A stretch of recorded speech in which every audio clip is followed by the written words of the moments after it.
Next, we want to explore properties of rotation matrices. To remind you, rotation matrices are 3 by 3 matrices that have the properties of orthogonality and the fact that the determinant is equal to +1. Matrices of these kinds constitute the special orthogonal group. We use SO3 to refer to this group. It's the special orthogonal group in 3 dimensions. Rotation matrices are a great way of describing rotations, but they're not intuitively very obvious. So sometimes we prefer to use coordinates to describe SO3. So in addition to rotation matrices, we'll discuss a set of angles called Euler angles that are often used to describe rotations. We'll also look at a parametrization that explicitly describes the axis of rotation and the angle of rotation. It's also possible to use coordinates called exponential coordinates, although we'll not discuss this in this course. And finally, it's also possible to use quaternions. Again, we won't discuss this in this class. To motivate the discussion on coordinates, let's first start looking at coordinates of an object we're familiar with, the sphere. In fact, let's think about the coordinates that we might use to describe the location on the Earth's surface. Well, we know that coordinates on the Earth's surface are described using latitudes and longitudes. But are these descriptors unique? In other words, given any point on the Earth's surface, is there a unique combination of latitudes and longitudes that describe that point?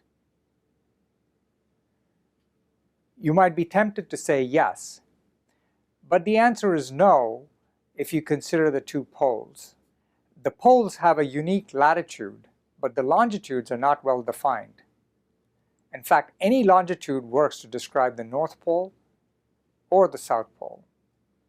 It's only the latitude that's well defined. We're interested in a coordinate chart in which every point on the Earth's surface maps to a pair of coordinates, and these coordinates are unique. Since this is hard to do, what we generally do is we use a collection of coordinates or collection of charts. So for instance, we can agree that as we get close to the North Pole or the South Pole, we use a different nomenclature to describe the area around the North Pole and the area around the South Pole. So if you have a set of coordinates, there should be a one-to-one map between the coordinates and the Earth's surface. So one question you might want to ask is, what's the minimum number of charts you need to cover the Earth's surface?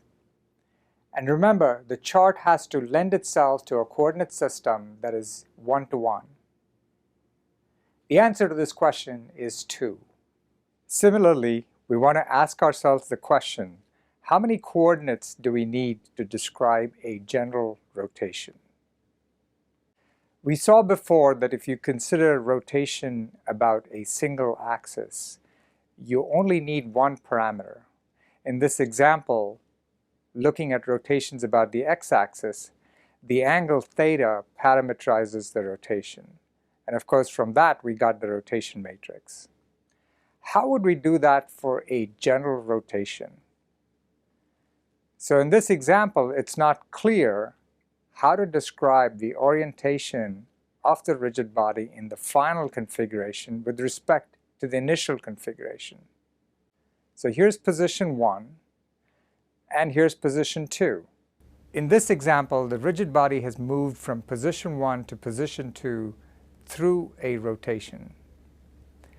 How do we describe position 2 with respect to position 1? How many coordinates do we need to describe this rotation?